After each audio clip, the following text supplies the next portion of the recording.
I thought you were gonna go. Oh no, no, you're gonna go. You're gonna go, hi, it's Oh my God. I thought you were gonna start and we ready. Hi, I'm Karyn, and I'm here with my good friend Kristy and my astrology colleague, and I'd love to introduce her to you. Hi everyone, good to see you. We are here today to present our eclipse season evolutionary guide for the two upcoming eclipses, November 30th and December 14th. So Kristy and I are going to help you navigate through this intense eclipse season. The eclipses are times when we all need to be more gentle with ourselves. It's a sensitive time, and we're going to give you tips on what to do and what not to do so that you can get through this season, which is usually about a 3-week season of intensity, and get through it gracefully and use it so that it actually serves you as opposed to being blindsided by it. Okay, Kristy, you want to take it? Sure. All right. Why don't we start, of course, with a gratitude prayer to Lord Ganesha, the overlord of astrology, and to our gurus.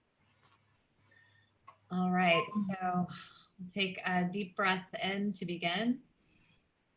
Om Gam Ganapate Namaha. Om Gam Ganapate Namaha. Om Gam Ganapate Namaha. Om Shanti Shanti Shanti. Hari Om. Hari Om. Okay, so. Okay. Shall I tell the story of the day that Rahu swallowed the sun? Yes. Yes. Okay. This is a place to start. This is a great story, and it is the basis of how the nodes came to be. The nodes are really Rahu and Ketu. They are intersections in the sky, and they were originally a demon, or we'll call him the boogeyman. However you want to look at it, he wasn't a good guy. The one that I'm going to be sharing with you that stood in the line when he was waiting to get the elixir of immortality. Vishnu was handing out the elixir, and he was handing this elixir out so that all the deities of all the planets could live forever. And the sun and the moon were among the great deities, and they saw that there was, the boogeyman, the bad guy, Rahu and Ketu, basically, the demon, was in line, and he shouldn't have been. So they ratted him out, and Vishnu spotted his tail sticking out from under the costume and sliced his head off. But he had already had a sip of the elixir. So Rahu, the head, and Ketu, the tail, became separated, but had an element of immortality. So they're able to live on. And the blood from Rahu and Ketu fell to the earth. And where it fell, we have onions and garlic that grow from. That's where onions and garlic are from, because, this antiviral properties of onion and garlic. And there are also properties where they block and stop neurotransmitters in the brain. So there's this sort of conflicted conundrum of, are they good, are they bad? And the nodes represent that trickster kind of, maybe they'll be antiviral today, or maybe they'll stop your neurotransmitters today. We don't know. We don't know which one. So that's the nature of the nodes, and that's how the nodes came to be and why they're in everybody's blueprint. Okay, and this is the takeaway. So Rahu and Ketu teach us about desire and non-attachment as it relates to liberation and divine providence.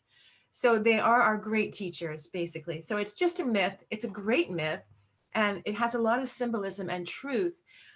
But the real takeaway is why? Why do we have Rahu and Ketu? They're here to provide adversities, to shake us up. And we're here to find the silver lining in the adversities, but they're here to teach us lessons about what is it that we desire? what is it that we are attached to? What is the attachment to the desire? And what are we willing to let go of? So that's what Rahu and Ketu are truly about. And they are blind spots as well in our charts that if we don't understand them clearly, they can blindside us. So this whole thing that Kristy and I are doing, we're trying to shed some light on the nature of Rahu and Ketu so you don't get blindsided, so you can understand why they're in your chart, and you can go deep, dive deep into your psyche and ask yourself, what is it you're attached to? What is it that you desire? And it's okay to have desire, but the attachment to the desire is where Rahu will get you. And it's okay to let things go, because Ketu will give you divine providence, a gift, if you're able to surrender. So that's the takeaway. Okay, Kristy. Rahu and Ketu, like Karyn said, are just mere points in the sky that are visible only during an eclipse, which means they actually cause the eclipse. And that was the curse that they put on the sun and the moon for ratting them out in the story. And this is why we have eclipses. So when they align with the sun and or moon energy, they temporarily block either the sun on a solar eclipse or a moon on a lunar eclipse. And the effect is that they upset the natural order as day becomes night and night becomes day. So they're very powerful. And during this time, it can feel, the energy is heavy. Often people are reaching out or just saying things like, what is going on up there? It's either Mercury retrograde, you get that, or eclipse season. People are sensitive, they're vulnerable, and you just feel it, you can sense it. It's like there's something heavy in the air.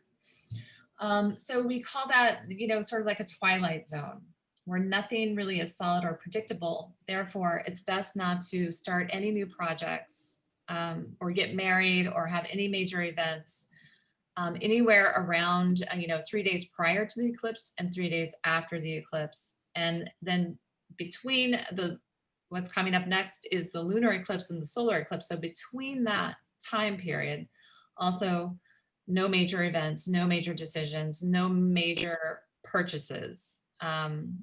This is the time when seeds are planted, and it's like things are happening in our psyche that we're not aware of. So these seeds get planted, and then as time goes on, the eclipse becomes a point that gets triggered in the future by other transits, by other planets transiting and connecting with that eclipse point, the actual degree at where it happened. So why don't we look at what it looks like in the sky, where these mathematical points are. Karyn, you want to take this?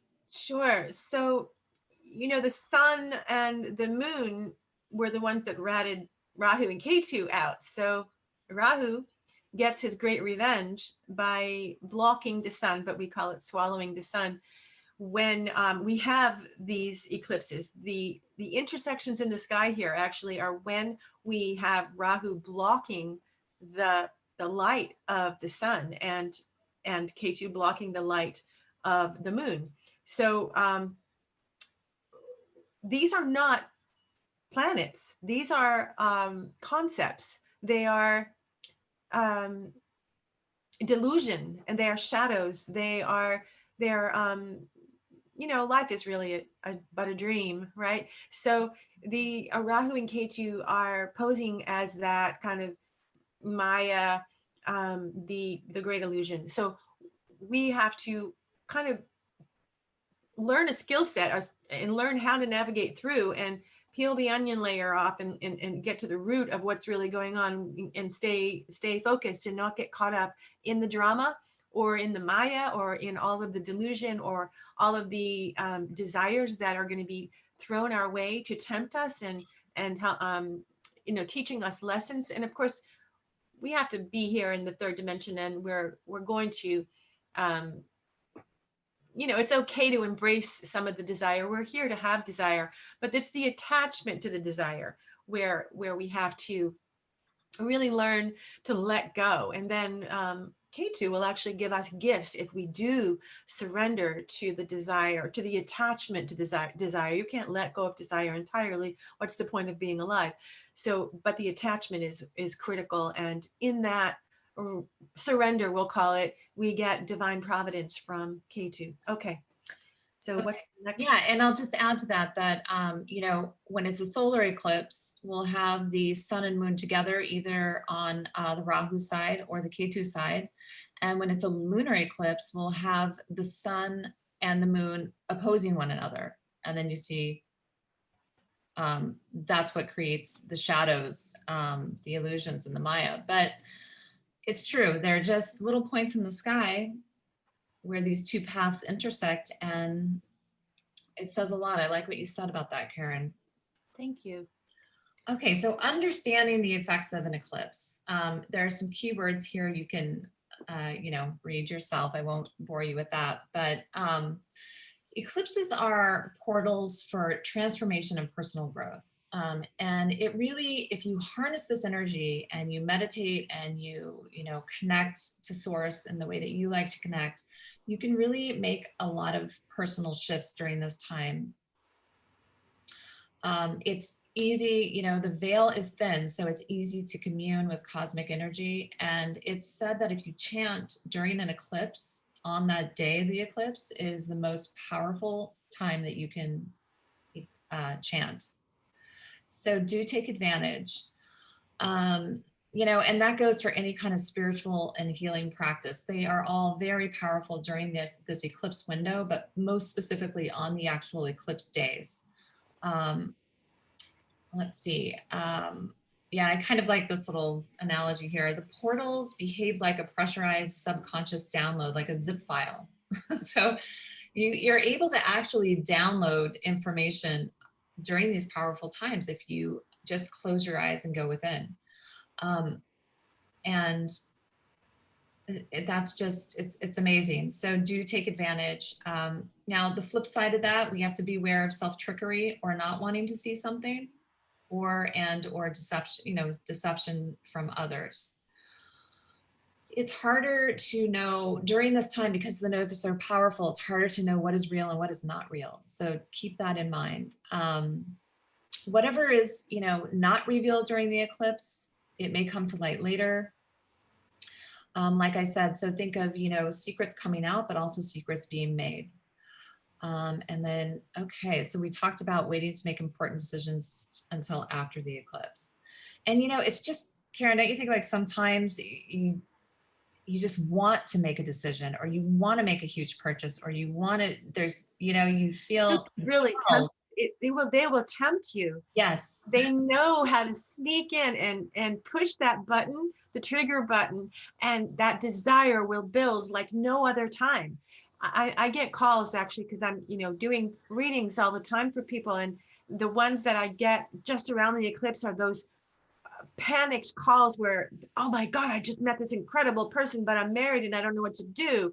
And I know right away, this is someone that's coming in to tempt her. And he's going to go out with the eclipse. Or, you know, I hired a director for my school because I was desperate to hire someone because I didn't want to do it all on my own. I couldn't. I needed help really badly to run the school. So I knew better as an astrologer. I can't hire this person on an eclipse. So what did I do? Rahu got the best of me and I hired her. And 2 weeks later, she quit. And it just, you know, wasn't anyone's fault. She just, something happened in her life. She had to go. And that's the nature of the eclipse. And my daughter just booked a flight to go on a vacation on the eclipse. And I thought, oh my God. And I knew it was because she was being tempted. It was the best price. And it was all of the things lined up. And she really desired to go on that day. So we will get presented really beautiful presentations of just, here, you can try this. Take this. Come on. And, you know, and, yes, but, you know, if you don't have this knowledge, you can fall for the temptation. So now we're giving you the knowledge. We're telling you ahead and from experience, not just from the book. We are not armchair speakers. I'm speaking from many years of experience watching this with clients and in my own life, and also reading the books on it. It is not a time to travel and not a time to make a decision or fall in love or, you know, get a new job or do anything, buy a car, buy a house. These are not, and you'll be presented, you'll be tempted. So just table it. That's all I can say. Trust us, table it until the eclipse is over. And then why not? Love is never in a hurry. And buying a house should never be in a hurry. Why should we be so rushed to do something during that time? And just take a Right. breath and let it go. Okay. Yeah, and sometimes you can't avoid it. Sometimes you do have to travel and you do have to do these things. And again, just call on support. Yeah, just use your free will. I'm not asking you to. Meditation, use mantra, do whatever you can do just to be very, clear and, make the best out of it if it is something that you can avoid. All right, so this next slide, meet the nodes. They are, and this is great because they really are in our birth chart. Here's the little symbol. Rahu is this one, the south node, and Ketu is the little upside down one. Now they are axis of transformation, okay? And that's how you want to think of them because they're getting you to transform. If the nodes didn't exist in life, we would really have, it would just be like a stalemate. We'd have no real desire to do anything or to change or, so they drive us, well, Rahu definitely.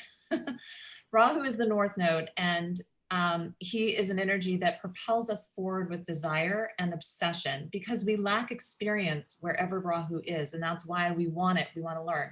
He's very materialistic. He wants that worldly experience. He has no desire for meditation or spiritual practices. Okay, and his eyes always on the future. And what does that mean? That means that it's manas disturbance. It disturbs your moon or your mind because you can't just be there now like Ketu, the south node, likes to be, center, calm, meditative.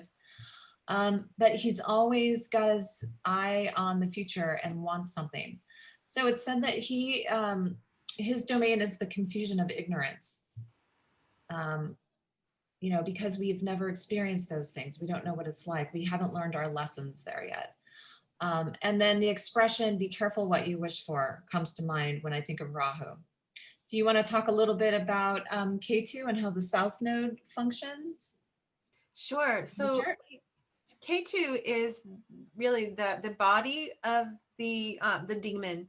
So it's headless and it's comfortable when we're mindless. So and it can sometimes make you feel like you're losing your mind. And in a good way. In a good way, yeah. Losing the monkey mind, the mind that's always chatter and the inner dialogue that is tempting us to do things that aren't going to bring us grace. So when we're making peace with K2, when we're aligned with K2 energy, it's one of the most spiritual, how do we call it, concepts. If you want to call it an intersection, it's not a planet, but it gives us the most spiritual opportunity for enlightenment because it asks us to surrender. It asks us to step into meditation, come inward and realize, really, who are we? We're spiritual beings having a physical experience. We're not physical beings having a spiritual experience. Our true nature is spiritual, and we're just temporarily here with this food body, with this physical body. And K2 is happy when we are in that place of remembering who we truly are. So it will do everything it can to help us remember who we really are.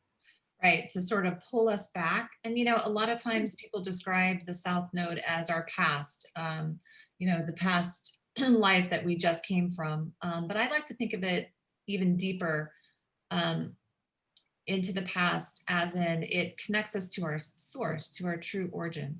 And that's where it wants us to go. It's always looking back, always seeking liberation.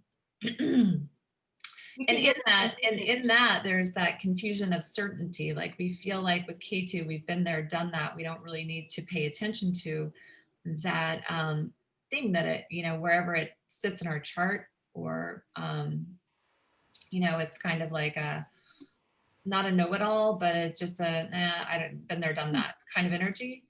So we call that the confusion of certainty. But that can also have a lot of Maya connected to it. So they're really, so ultimately the nodes lead us towards personal and collective transformation and growth.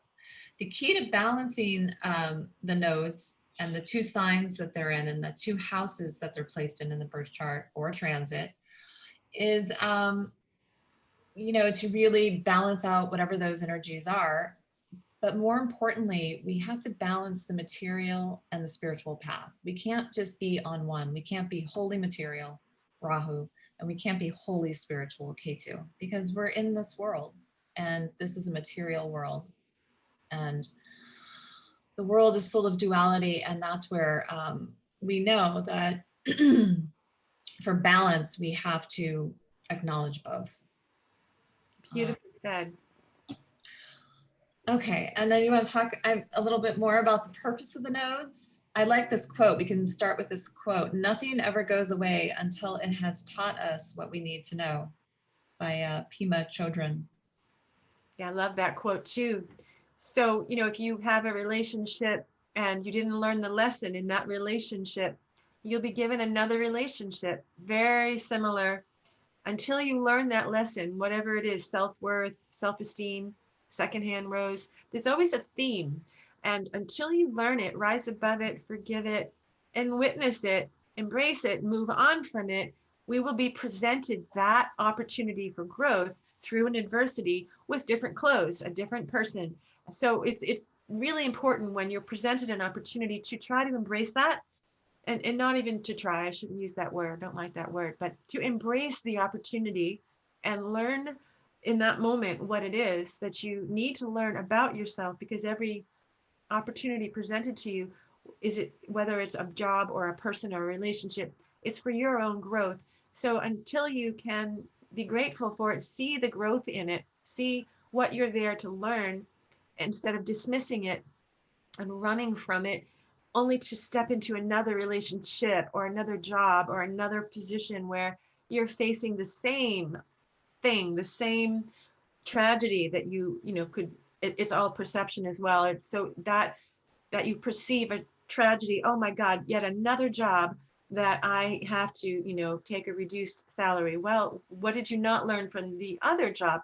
So learn in the moment when you're presented, so you don't have to do it again, because it will keep coming to you, because really we're here to grow. So it's not here to torture us. It's here so that we can embrace and rise above it, transcend it, and own it.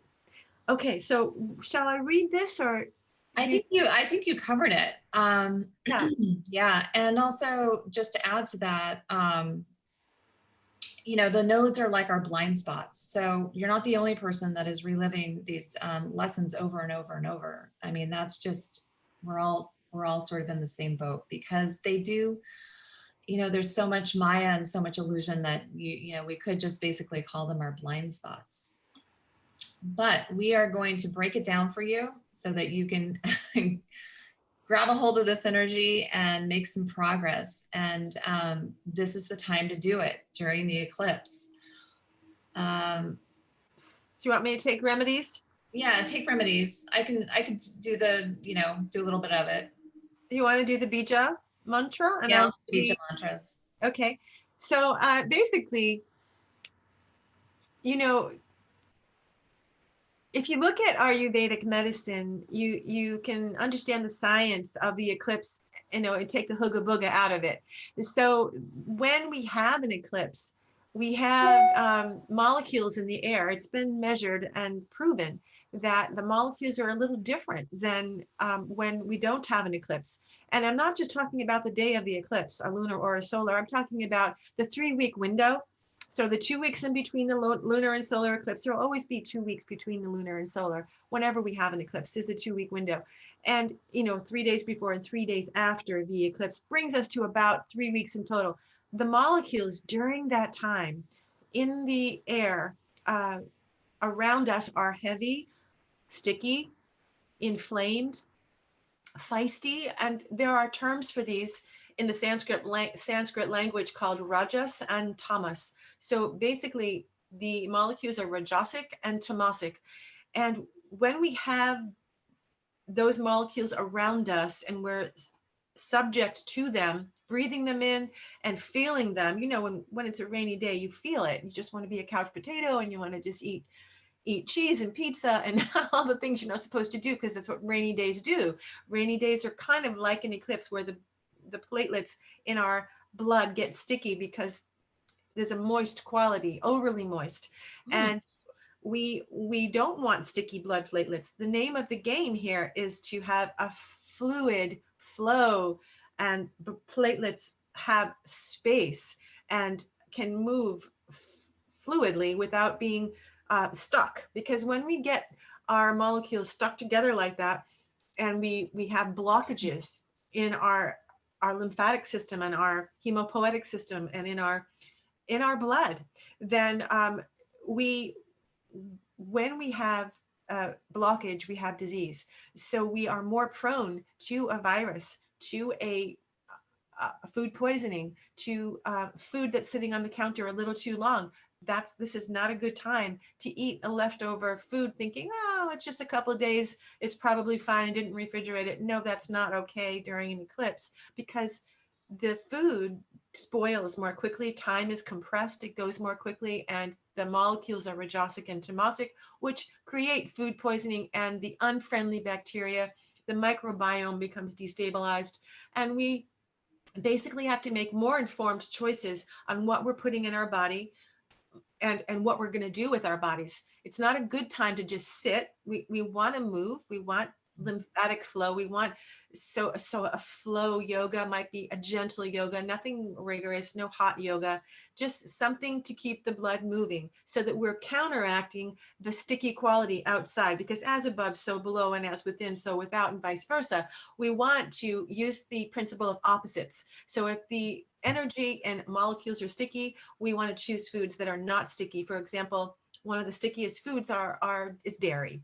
And dairy is oily, and cheese is just, sticky. Pasta, wheat, all these things stick to the side of the plate. Think about foods that are lighter. Think about green foods. Think about a juice cleanse you do on the actual day of the lunar eclipse and the day of the solar eclipse, just to fast. And in between those two, lunar and solar eclipse, those 2-week windows, those are good times to just eat vegan and eat lightly and rest more. If you're getting 8 hours, you might need 9 hours of sleep at night. You might need more meditation, but definitely not just sit there like, somebody that's accumulating. It's not a time to just be a couch potato either. So what I'm asking is for balance and really conscious decisions, informed decisions. So you're making an educated decision during this time. It's not a time to sit back, because if you do, you'll find yourself having more feisty conversations with people, feeling aggravated, exhausted, and in your fatigue, you're going to be edgy, and you may be prone to the coronavirus if you aren't careful and you think you can take a risk and go in a group of people and think, oh, well, I'll just wear a face mask. Maybe that's not the best time to risk your immune system during that 3-week window. Okay. Yeah, so the immune system is compromised for everyone. Yeah. And so no tubs of ice cream, but just a ginger tea, maybe. Ginger tea would be great, but ice cream, especially dairy at night, sweet dairy is the worst. When you combine sugar with dairy, and then you combine it with an evening, you don't do dairy at night, it will really stick your blood platelets together. Your spleen energy will go down, and you'll be prone to getting a cold, a flu, or a virus of some sort. It's the worst thing you can do, actually. One of the worst. Okay, so let's talk about what you can do. So yes, what you can do is, can you eat? You can meditate, you can do any healing practices. It's a great time to get an astrological reading or destiny card reading or tarot reading. Take showers before and after the eclipse. Take one in the morning when you awake, and then take one before you go to bed. And then also, just getting out in nature is beautiful. And I was going to say walking, connecting with the ocean. Now, on the day of the eclipse, you don't really want to gaze into the sun or look into the moon, because remember, Rahu is there, and Rahu is smoky and poisonous, and his energy is powerful, most powerful at that time. So it's not that you want to be out with the luminaries, but if you can, take a walk in nature, take a walk to the beach and commune with nature and commune with the Mother Earth, those are all great things. And then chanting. Here are just a few simple chants, Bij mantras, which is the seed form of a mantra. Says that it's helpful if your mind is stuck in a loop, which does tend to happen around eclipses, because remember, time is speeding up. And I feel it every time, Karyn. I know you do too. And it's just like things are coming at you. Things are coming at you. People are coming at you. It just speeds up and it's stressful. So Om Suryaya Namaha. You could do that, with a mala, or maybe you have a mala. You could show them, Karyn. I don't have one right on me, but if you Here, I've got one. You can use a bracelet even and count 108. Yeah, you just start, with your ring finger or your middle finger and your thumb, and you go all the way around. Om, the one for the moon is Om Chandraya Namaha, Om Chandraya Namaha, Om Chandraya Namaha. And you would simply just go around, some malas have 18 beads. And they have malas with, different numbers, but at least chant, 19 times or 18 times around, or even just 3 times, if you're finding that your stress level is going up. And also pranayama, breathing in through the nose, breathing out through the nose, deep breathing in a very, rhythmic way. Let's see, meditate during sunrise and sunset, ask the sun for stable, consistent awareness. So connecting to both luminaries, but not exactly on the day of the eclipse. I would suggest that this is something, to do before and after the eclipse, but you can just, commune with them inside your house, from inside your house. Let's put it that way. Like Karyn said, lay low, avoid, large gatherings, and also avoid pushing your agenda, like really forcing your will. That's another thing that Rahu is great at. He's great at pushing his agenda. So just notice that in yourself, if you, can have that awareness. Just notice if you are tending to push things, and if so, just take a step back. It's important to be in touch with what is in your heart, what you love, what you believe is uplifting, and what is positive. And that is also what you want to be spreading at the time of the eclipse, because, there's so many negative things going on in the world right now. And a lot of people are in pain and suffering. And it's just a great boon that you can give others just by being happy and smiling and uplifting. Surround yourself with good teachings that leave you feeling good. In whatever way, shape, or form those happen for you. And then ground yourself in a reality that is supportive and nurturing. And then seeking out readings or advice and getting help. So all of these things are very helpful and highly recommended. Did you have anything to add? Well, I think it's important to add that there are viruses that are biological, physical viruses that you can see in a microscope. There are also spiritual viruses. So the body, mind, spirit complex, if you believe in a holistic way of seeing the world, then you understand that if we have bacterial viruses and or bacterial malefic influences, constituents, whatever you want to call these things, that are growing on your food or in the air, or viruses themselves are different than bacteria, but we have spiritual viruses as well. And not many people want to talk about this, but I'm going to mention it. And on the day of the eclipse is when the veil is thin, and not only are we prone to bacteria and regular physical viruses like coronavirus, we're also prone to spiritual viruses. So there are, entities, there can be the unseen world that is more prevalent. So that is not always spoken about. but it is something that's true that happens during the eclipse, which is why it's important to stay in your house and not to hide like a scaredy cat, but to just be aware that it's not the best time to go out and stare into the sky and open your heart. And, you know, it's not a day to be vulnerable outside, because the outside is really not sattvic, which is the best. So it's the opposite of Rajas and Tamas. We have sattva, where the adjectives are about harmony, peace, kindness, and love, and it's not a sattvic time. Okay, so that's why it's important to stay in, and a lot of people aren't mindful of that, and they go off and, you know, get on airplanes, go in airports, just forget that it's actually an eclipse. So it is something to respect and to witness as a sacred time. If you make it sacred, you have to make it sacred. Okay, so let's go. And I just want to say, you know, Rahu and Ketu are the two planets that represent viruses.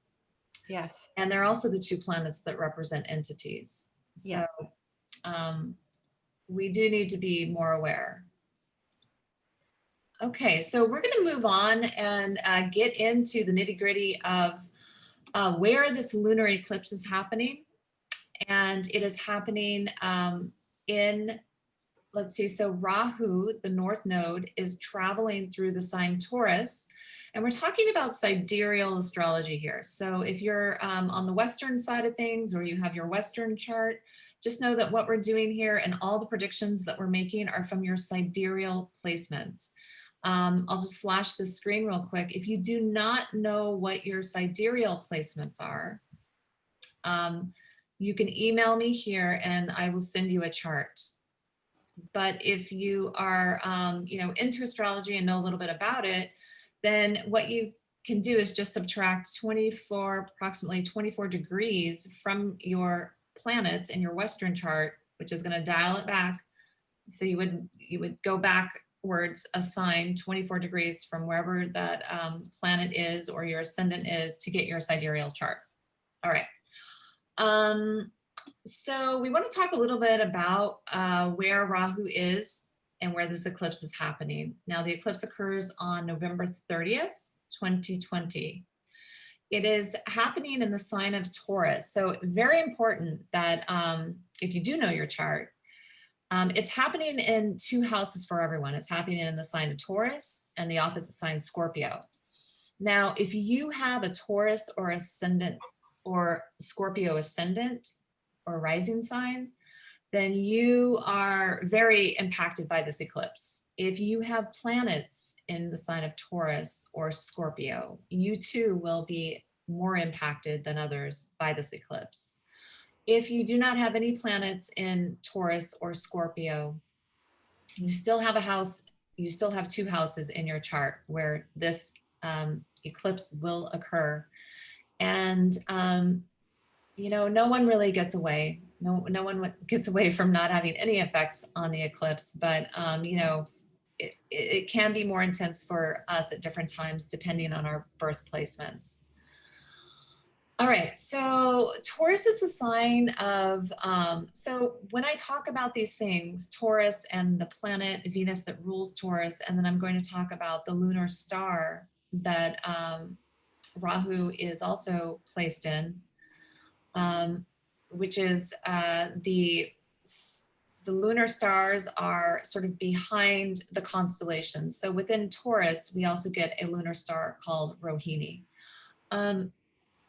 So these are all themes that could come up. They're general themes that, you know, collectively and personally that we will all sort of be focused on.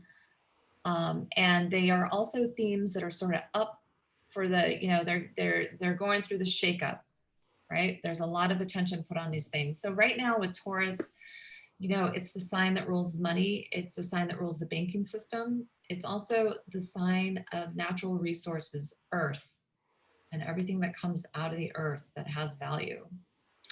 It's also the place, the sign where we are very sensual and we like our pleasures. It rules the face, parts of the neck, really the throat, speech, and Taurus, wherever Taurus falls in our chart is where we may tend to hoard or hold on to things. It's a fixed energy. It's also a very feminine energy.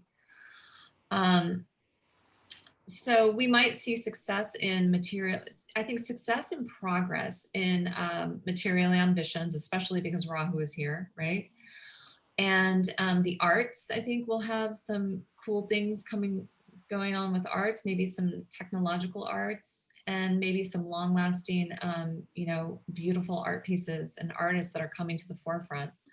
The planet Venus has to, signifies our happiness, love, sensual enjoyments, beauty, females, fashion, art, and vehicles, partnerships. Venus wants to partner. Venus also wants pleasure. Now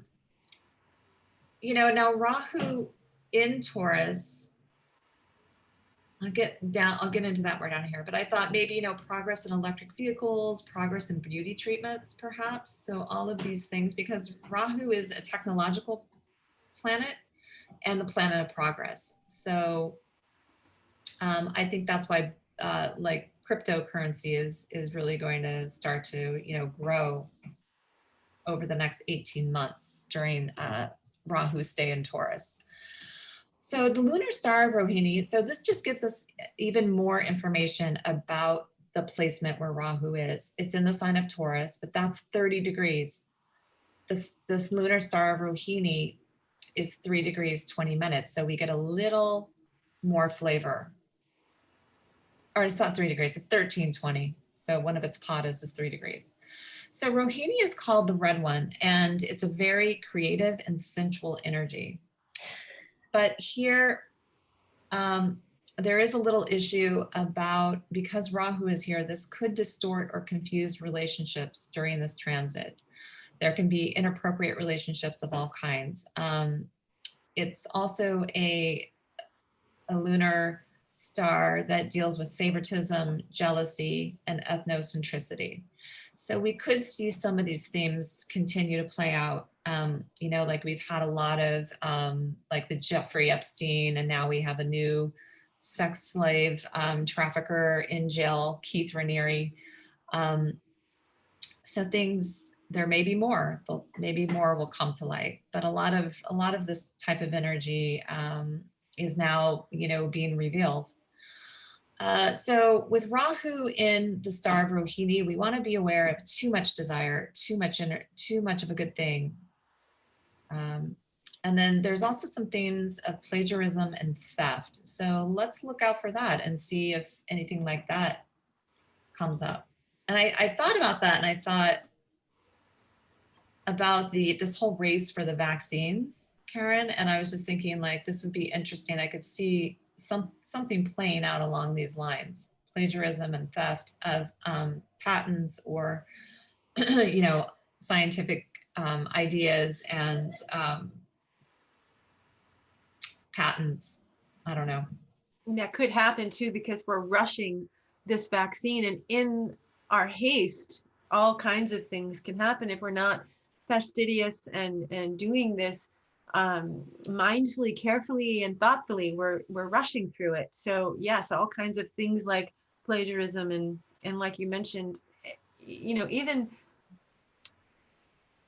a bad vaccine could come about where it's just not pure and impure. Toxic substance can occur. So that's a problem. We have to really be careful of what it is inside this vaccine, and who do we trust, who's making it, and all this. These are really up for grabs. Yeah, one other thing that came to mind was, I don't know why I thought about this, but I'm thinking Rahu as like the robber or the thief. Maybe we'll have some, grand, theft, like where we have thieves who go into the art museum and steal an amazing piece of art. Oh my God, I hope not, but could be. Yeah. I don't know why that came. I tend to go to the dark side. So well, I hope it doesn't happen, but let's just, keep that in mind. It could. We should protect our art museums and all of our, the beautiful ancient history needs to be, statues, those kinds of things need to be protected. Protected. Yep. Okay. Do you want to talk a little bit about where the solar eclipse will fall? Sure. The solar eclipse is actually, so Ketu is going into Sidereal Scorpio, and this is its sign of exaltation. It's quite happy in Scorpio. Scorpio has its sort of adjectives of mysticism, occult, secrets, the mysteries of life, the mysteries that happen between life, birth and death, basically. And in Scorpio, we can actually, when Ketu transits, receive divine providence. We can receive gifts from Ketu. These aren't going to be gifts like a pot of gold or something visceral. It will be more like grace, more like love, compassion, understanding, and forgiveness. Ketu can bring these things to us through the sign of Scorpio because it's quite happy in that sign and we consider it exalted. So in the sign of Scorpio, things are hidden. And yes, it involves all kinds of things, even occult knowledge, I told you, sex, but not that sweet sex. It's more like the dirty birdie sex. It's the animalistic sex, taxes, insurance companies, other people's money and resources, inheritance even. And research, digging, and things that are in the roots of things, underneath the soil, and the subtle energy of enlightenment and moksha. So it is house. It actually, the house of Scorpio is the 8th house, and it is a moksha house, which is a Sanskrit word meaning liberation. So the planet Mars is the owner of Scorpio. It's the landlord. And Mars, we know, is the planet of love and war. It's the planet of passion, and it's the warrior. And it governs natural disasters, strife, police, military forces, actually weapons, and violence, unfortunately. And the lunar star that Mars is sitting in during this exaltation, this exalted transit, we'll call it, it is the star of Jyeshta. And Jyeshta is the tail end of where Scorpio sits in the sky. He's the stinger. And Jyeshta is like the talisman. It's like, if you've ever had a lucky pendant or a lucky rabbit's foot, these are things that it embodies and symbolizes: protection from natural forces, seeking power and authority, secrets, hidden knowledge, poverty, hard times. And it represents the great god Indra, who is sort of known to be drunk on soma, the nectar of life. And it can give false sense of power, ego. But on the good side, it gives rise to power for those people who are shamans, protectors, healers, Ayurvedic medicine, power to those people who like to transcend and be in deep meditation, like transcendental meditation, and refugees, UN refugees, and police. These are themes that will be brought up front and center during the transit. Okay. Yeah, and I think Ketu's transit through Jyeshta is just going to empower the metaphysical and the healing arts, and and if you are meditating and you are connecting, then you too can download this information. You don't have to go to a reader or a guru or a shaman. You will have the ability with this lunar star, Jyeshta. When you go into meditation, you will have your own resource to connect with your own spirit family, your beloved spirit team, that they're dying to talk to us and give us messages. So this is the time to close your eyes and listen, and ask for only those that are loving, helpful, and wise. Make it very clear that the messages you wish to receive should be messages from those beings that are from 100% love. Yeah. Yes. Okay, so there we have it. Next, we're going to move into what does this mean for you and your chart. So we're going to take a look at the 12 sidereal rising signs. And you can also look at your moon sign, because from the moon, it is going to, the transit of the nodes from your moon sign a different perspective. And it's also, they say, like the perspective of how you feel about things. How are things going in your life? Or how do you feel about those things that Rahu and Ketu are representing in your chart at this time? And then from your rising sign, it's more of how they're affecting you on a physical, you know, the rising sign or the lagna is your physical body and your physical reality. And so looking at transits from there show your physical reality. Okay. Are you ready? Ready. So get out your notebooks and take some notes for your loved ones, for yourself, and we will see you soon.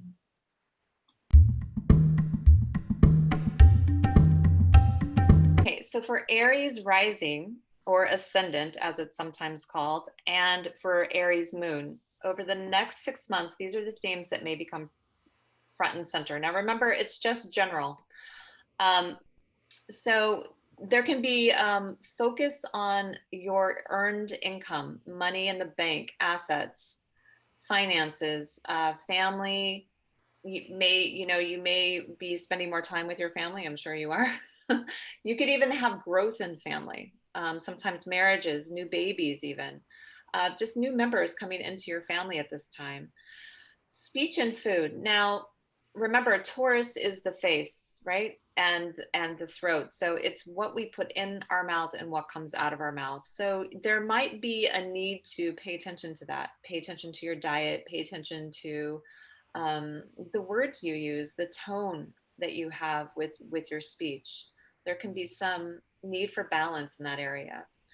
And then K2 on the other end is bringing awareness around your partner's resources, okay? And also your intimacy with your partner. So this can actually be a great time for some therapy, couples therapy, or even just diving deep into your own psychology. This would be an amazing use of K2 traveling through your 8th house. Yeah, so metaphysical and healing arts, anything like that. Do you have anything to add? No, I think you did a great job on that. I think for general, we're talking about general themes, and we can't know if it's going to play out good or bad or malefic or benefic until we see your chart, because everyone's chart is going to be a little different as to how they might express themselves in your unique chart. So we're giving themes in a general kind of neutral way for every sign and moon sign, for the rising and the moon. So, okay, so Taurus over the next 6 months. And when I say over the next 6 months, usually we have an eclipse every 6 months. That's why we're saying 6 months, because the next eclipse will happen in about 6 months, somewhere in May or June. Okay, so basically this is going to be about the self, reinventing yourself, redefining yourself. Who are you? So themes around your soul purpose, like what's going on with myself? How am I seeing myself? How is the world seeing me?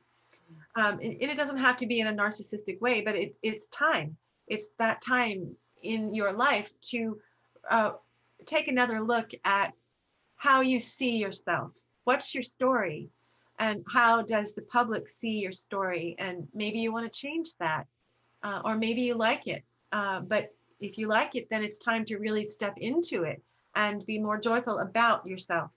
And the significant other, this is also front and center, because the self and then how your significant other is the mirror to you is going to be a theme. How do you feel about your significant other, and how does that significant other make you feel?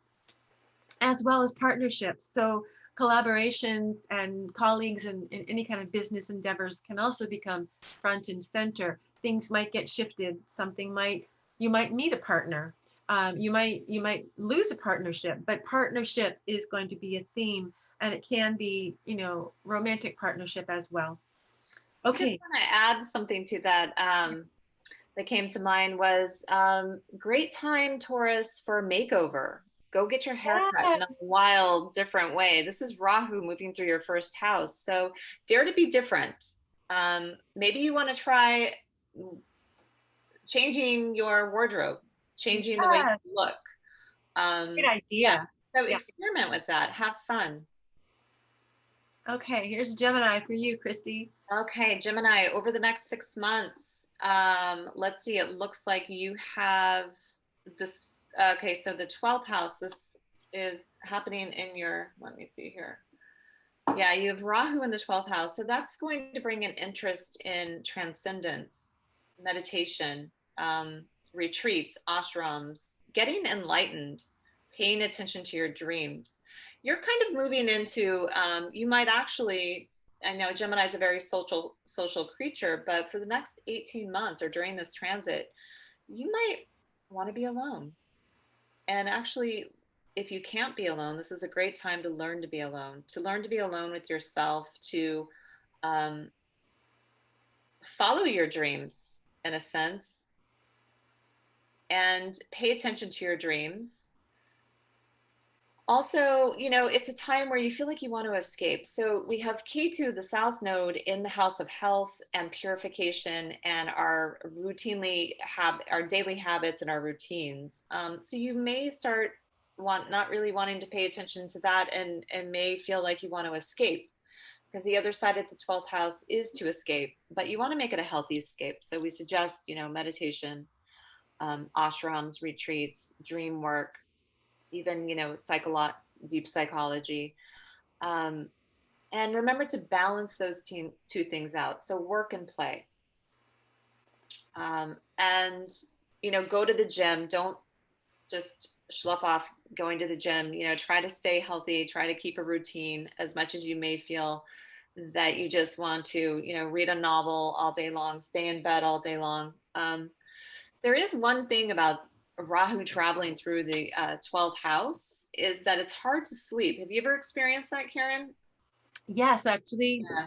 the 12th house is all about sleep. And if you have any malefic planet transit or there natally, it can cause insomnia. Yeah. So if that's happening, then really seek out a meditation teacher. Try TM. That's a great system. Um, but really letting the mind just unwind and relax. Excellent. Yeah. Okay, let's go on to Cancer. So through the next 6 months, philanthropy, gifted monies may come to you, or you may be the one that's giving the gifted monies. Alimony is going to be a theme. If you don't have a husband or a wife that you're getting alimony from, then disregard that. But things that money that's not earned, money that it can be from someone that is giving it to you for some other reason, maybe through charitable causes. And this is a time where you're going to be focused on community, groups, and friendships. Even though we're in the pandemic and we're, having to isolate more than we're comfortable with, but you might find this community on Zoom, like what we're doing with Kristy and I, reaching out in other ways, but still meeting new people.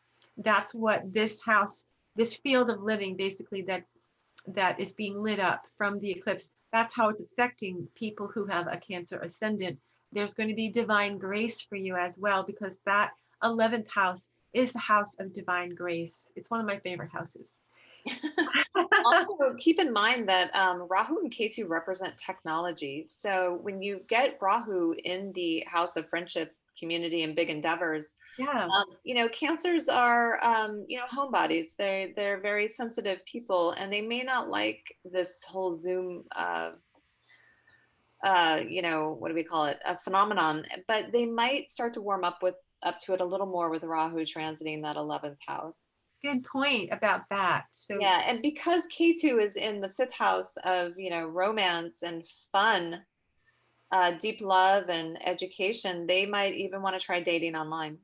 yeah, that's a great idea for you, Cancer ascendants. If you want to meet someone and you're lonely and you need a little spice it up kind of thing for the romance department, this is your time, because the 5th house is all about affairs and romance and dating, and it's a fun house of creativity and art and sensual pleasures and deepening in love. And this can even bring you a spiritual partner, because Ketu is sitting there. Ketu is all about that spiritual love when it's in a house of love, like the 5th house.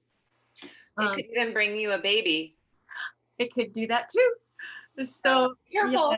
Yeah, lots of things that can happen with the 511 access, we call it, those two houses that are being lit up for Cancer. It's really going to be exciting for you. And I would even, jump into some kind of artistic creative venue. Why don't you become, even if you're not an artist, try something that would give you the ability to create more, because your creative side is going to be lit up. So why not express it? And mantra is actually the 5th house. So why not do Om Suryaya Namaha, Om Chandraya Namaha, propitiate the sun and the moon during these eclipses, because your 5th house is being lit up of mantra. Okay, so yeah, that's a great way to feed K2, let's say. K2 would love that. He will smile down upon you and give you divine providence. The gifts of K2, yeah. And I think it's also saying that Cancers, if you are too much in one realm, too much into your friends, too much into your groups and your communities, and not paying attention to your own personal self-expression,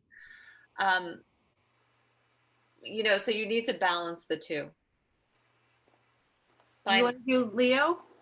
Yeah. Okay, Leo. So Leo rising, Leo moon. Over the next 6 months, the themes that will become dominant for you will be, let's see, I think we have Rahu. Where is Rahu?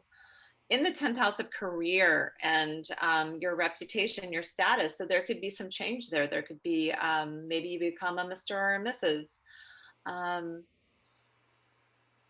You may have opportunity in career.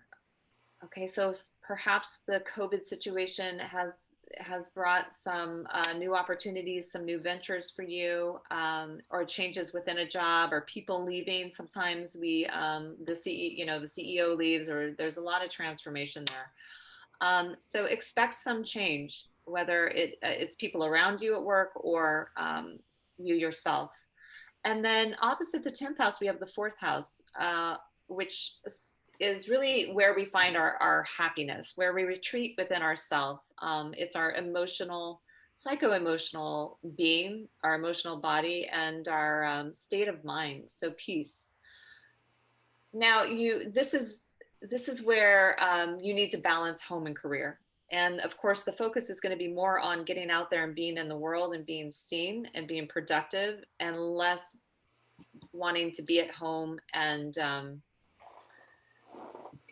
dealing with feelings and your emotions and the home life. But we need to bring those two into balance.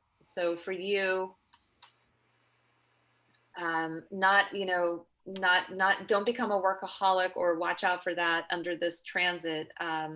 Try to balance, do your part at home, pay attention to your emotional body, do some work there. Make sure that whatever you're doing out in the world, that you, at the same time, you can have some emotional peace of mind. Beautiful. And we may even have issues around real estate in general, without the emotion. So you might even be, renovating your house or relocating your house, or something about a piece of property could come up for you. Letting go of a piece of property and gaining property. So that's good. All right, Virgo. So over the next 6 months, this is what can be front and center for you in a neutral way, is how we're delivering it. So your soul purpose, you might be reevaluating that and trying to discover. You're doing some soul searching. You want to know, why am I here? What, am I just a pimple on the earth? That might be a question. Or am I actually going to be productive? And how do I serve? How do I help? How do I be the best I can be, the best version of me? And how can I make a difference in the world? So that's going to be a question that might be like a little inner dialogue in your psyche during the next 6 months. And it's also going to be activating the 3rd house of short trips, communication, and siblings, your brothers and sisters could become a theme. It doesn't mean that they're going to be good or bad, or you're going to fight with them, or they're going to be more loving. We don't know that until we see your chart. but they will become more apparent in your life. You'll be thinking more about sibling situations, and you'll be possibly looking at new certifications, hobbies, entrepreneurial endeavors. You'll have more courage, hopefully, and you won't be afraid to start your own business. If you want to start your own business, this might be the time. I think right. It's yeah. kind of about figuring out what their purpose is, what they want to do, and then figuring out what they need to do to get there. Yeah, the practical part of it, that can be lit up for you and even delivered to you if you had your eyes wide open. This is the time for you to make a change in those specific fields of living.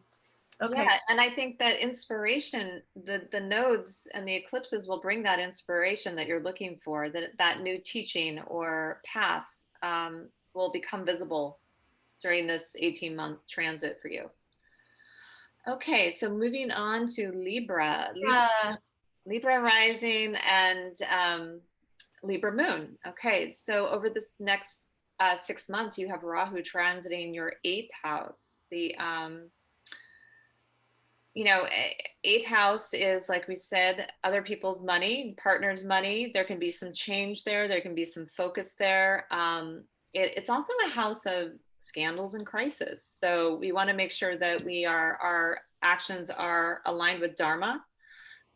We're doing the right thing so that we can avoid any kind of, scandal. Sudden and pleasant transformations. Okay, so there can be personal transformation and evolution happening through, the metaphysical arts, astrology, tarot, shamanism. What else do we have? Ayurveda is a wonderful ancient skill-based body of knowledge that can transform you, body, mind, soul, and spirit. And so you see, we're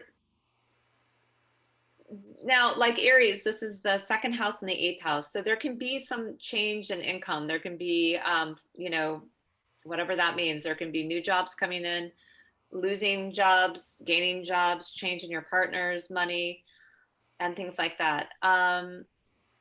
Also new family members as well. There can be births, there can be deaths. It's the circle of life.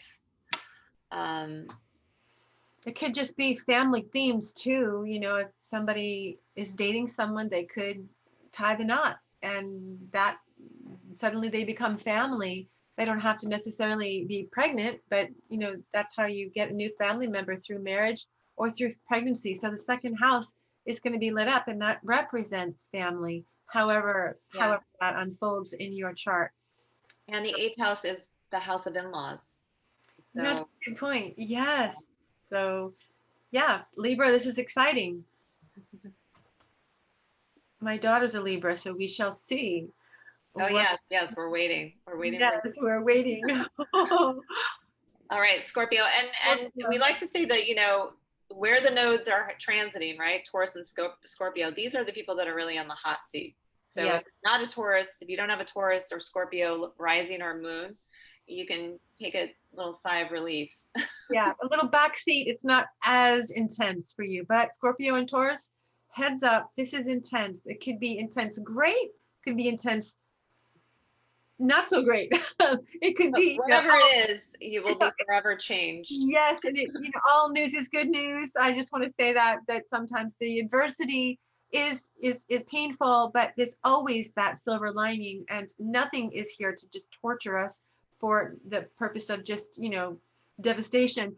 It's to bring us to higher ground, and sometimes we have to go through the fire, walk through the fire, run through the fire with our sneakers on, whatever it is, and we come out the other side of it as whatever was part of your soul contract to take the next step. So Scorpio, Kristy, take on Scorpio here, partnerships, relationships. Okay, so Scorpio is going to, whether they want to or not, they're going to end up focusing on partnerships, relationships, because that house of marriage, that house of one-on-one contacts, even business partnerships, is getting activated, and Rahu is there saying you need to do your work here, you need to pay attention, there's something there to be gained.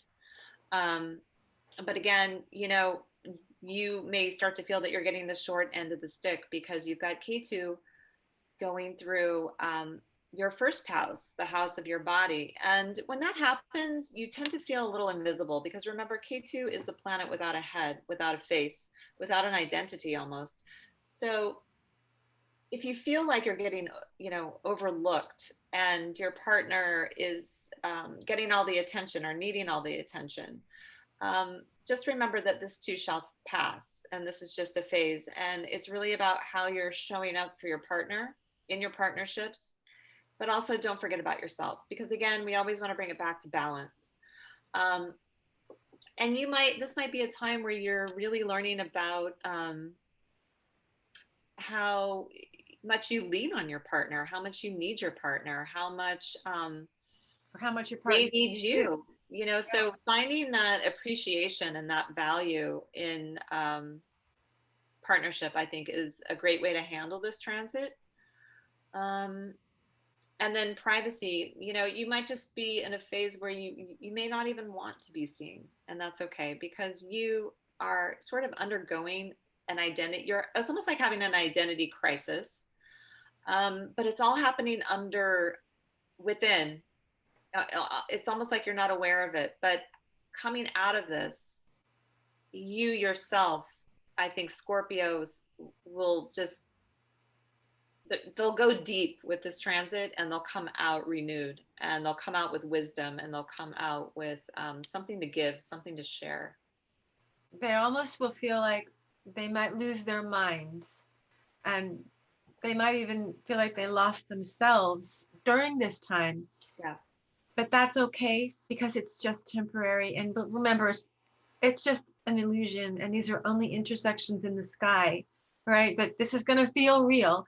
But in the end, where we wrote for this, there's some kind of fate involved, some sort of drid karma, some sort of fixed element where we signed up for you know, how to make lemonade out of these lemons so that we could serve the world in a better way. And sometimes we have to go through this in order to make and drink the lemonade at the end. So Scorpios, 10 points to you right now for getting through this, because you can do it. And you have everything you need in your skill set, in your tool bag to get through it. And it might not be as bad as you think. So take it one day at a time, baby steps. Yeah, and I think if you are lost, you know, you will find yourself. You will. So let yourself get lost. Let it happen. Let it be messy, and out of that, you'll find a deeper self. All right, Sagittarius. Sag. Go ahead. I'll take on Sag. That's my Western sun sign. I did your sign. You have to do mine. Oh, that's right. Okay, so Kristy's a Sag ascendant. So what will be front and center for Kristy over the next 6 months? Well, I'll have to remind you of this. Your dinacharya is going to be really critical.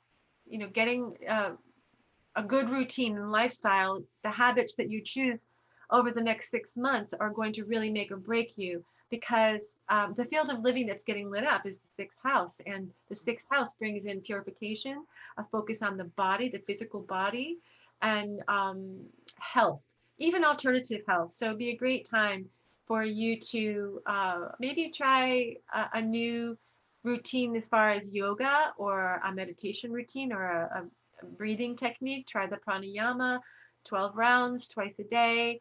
Or maybe you want to try being a vegan, you know, a vegetarian, and renounce meat for 6 months. See how you feel. Of course, you have to do that carefully.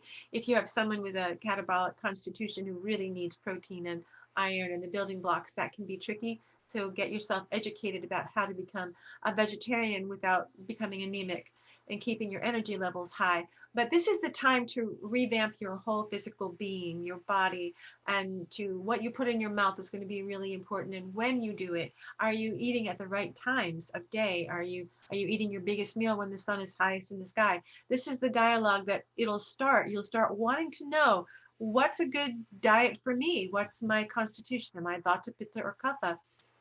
and what should I be not eating? What's my best food? What's my worst food? These are going to be questions that would be a perfect time for you to get answers to. Why not do an Ayurvedic, dosha test? Get your dosha, figure out your dosha. I have a doshic test coming out right now. I have someone developing it, so stay tuned. I think too that as I hear you talk about this, you can just simply pay attention to your digestion. How is your digestion? Maybe it's time for a cleanse, a juice, a purification, because the sixth house is all about purification. And often, if we do have healthy routines and healthy diets, then this is a house of obstacles and enemies. And you can see how you can become your own enemy if you're not, eating and sleeping at the right, getting enough sleep and eating the right foods. Let's say that. Right for you, which is very important. Also, there might be some upset change, unexpected change, because remember the eclipses are always unexpected, around your routine. So maybe suddenly you're having to take a new route to work. It's also a house of service and work. So just know that your routines can change during this time. And also the 12th house will be activated, which is the house that governs fields of living around meditation, trips overseas, long journeys, even actually, believe it or not, film, dream time, bed pleasures, and sleep. Fantasy. What'd you say? Fantasy.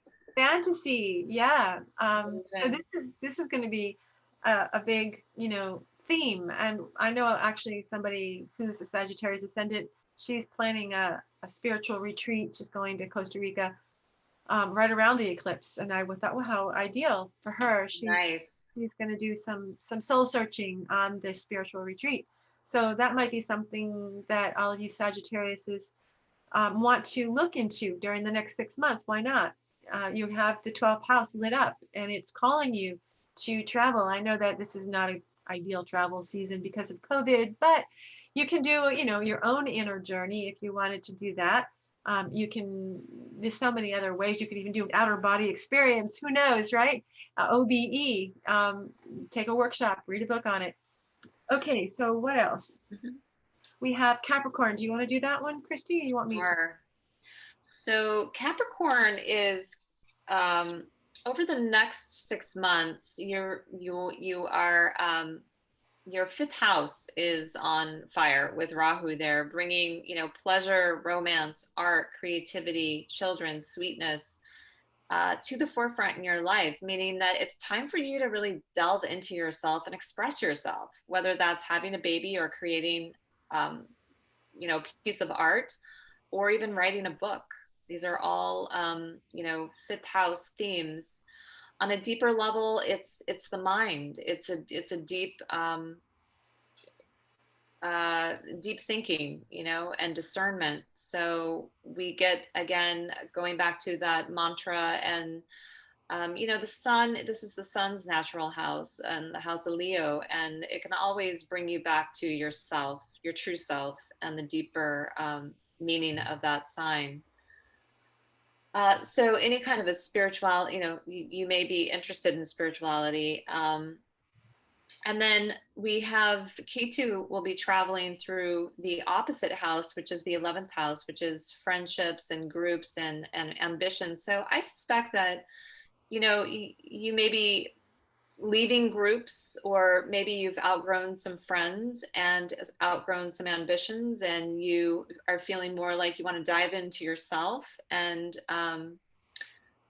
take that time to really look deep within and what is it that you want to express and put out there in the world, because the fifth house is your expression and then the 11th house is sharing it. So just notice that if you start to feel like you want to lock yourself in a room and just do art, remember that you got to keep those friendships alive and give back and be a part of, society as well. So it's a little bit of a balance there.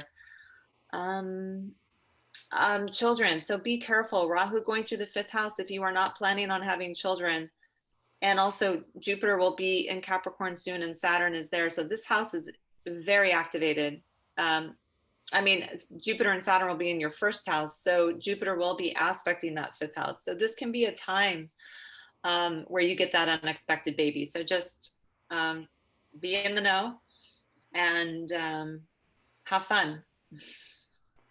Good one. Don't have too much fun though. Not too much, but some fun. Yes. Okay, Aquarius. So all of you Aquarius ascendants, for the next 6 months, you're going to be striving for balance and contentment in your life. This is the fourth house. And again, we're going to be doing the balance between, you know, the work and the home. So it's that the dog and pony show here, where we're trying to do both and keep it equanimous, or what's the word? Did I say that right? Yeah. Say that word.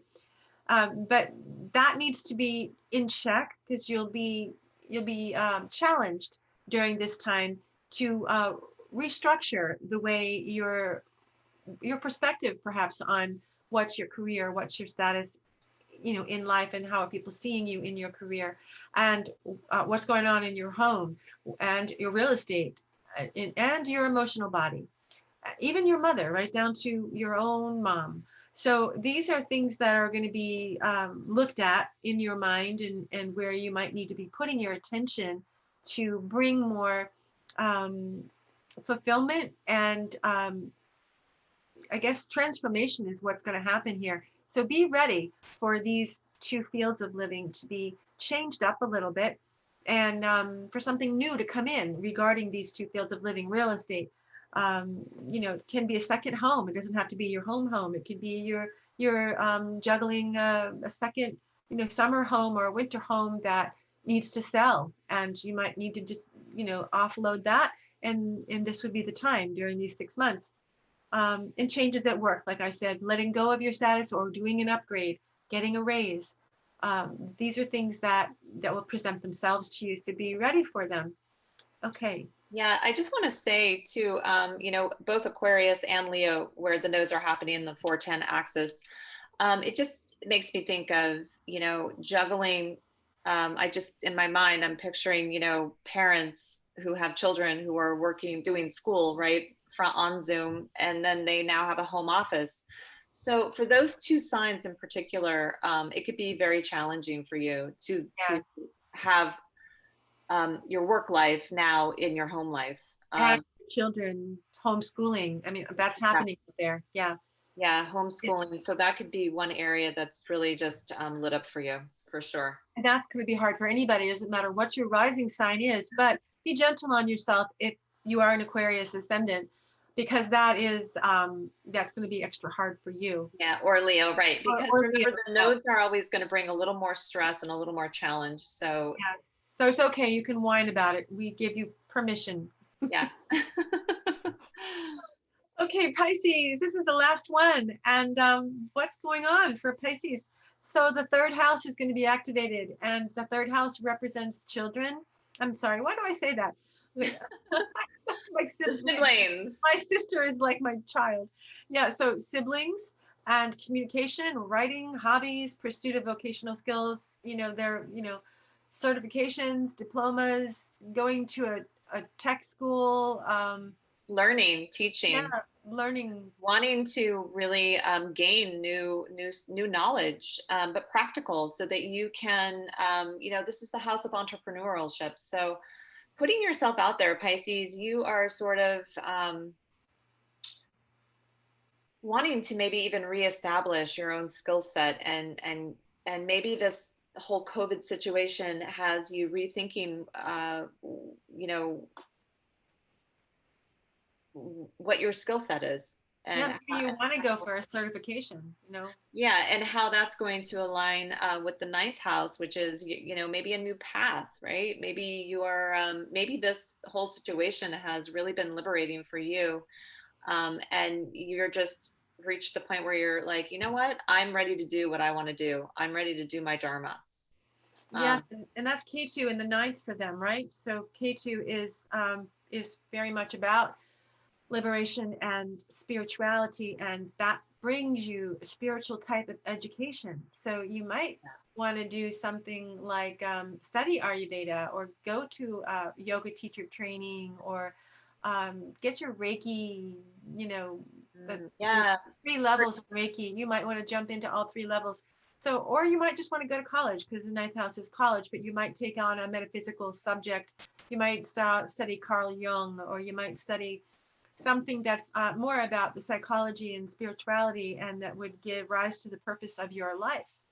Yeah. And I like, because Taurus is ruling their 3rd house, this could be come out in creative ways as well, because Taurus is a very creative sign. It's a very practical sign too. So I could see the hands, like you said, Reiki or something very hands-on, but also writing and communication, speech, voice, getting your voice heard.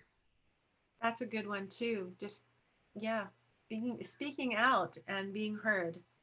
Yes. Oh, okay. Do you want to take on this Yeah. sacred community?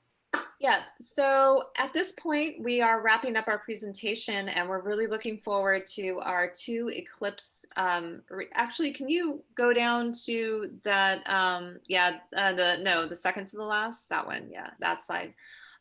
So we have those 2. If you have purchased our package, we are doing for you 2 readings. The first one will be on November 12th for the eclipse that falls on the 30th.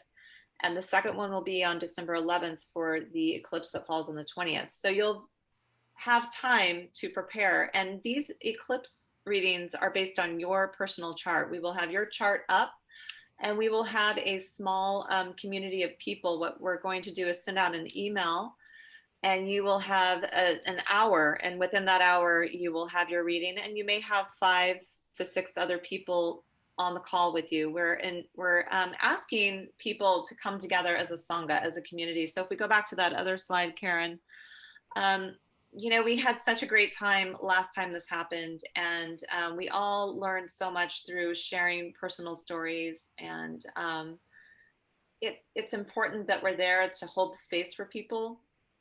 And it works as an upaya, and that is a Sanskrit word for remedy. So you're doing your part to listen to other stories, to share your story.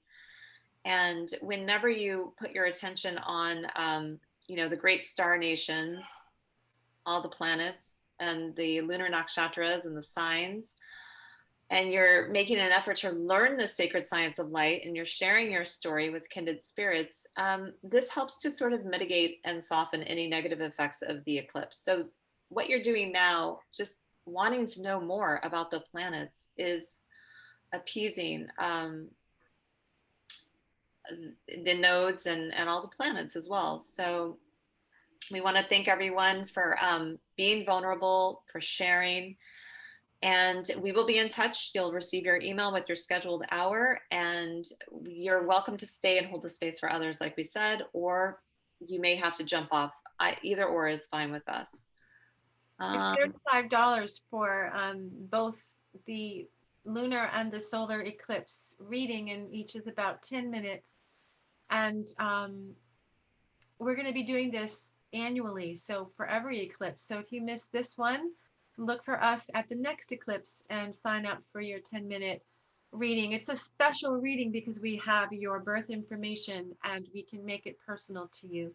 So right now we're just doing an overview of the 12 signs. So this is why we are doing this for you, so that we don't have to spend all the time teaching and educating. But when we get to the readings on the 11th, so November, what is it, November? Go down to that other slide. Yeah.